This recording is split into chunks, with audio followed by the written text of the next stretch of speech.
ఏ చెయ్యి ఆపదనా తప్పటడుగే నీ అలవాటు అదృశ్య దృష్టిగా సకల సృష్టిని ను గమనిస్తున్నది లెక్కగట్టి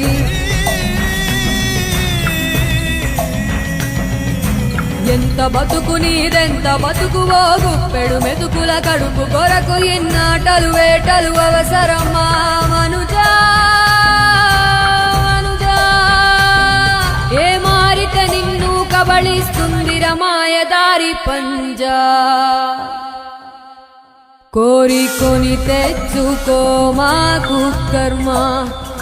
దాన్ని విడిపించుకోలేదు జన్మ సత్కర్మభిశ్చ సత్ఫలితం దుష్కర్మ ఏవ దుష్ఫలం అత్యుత్కట పుణ్యభా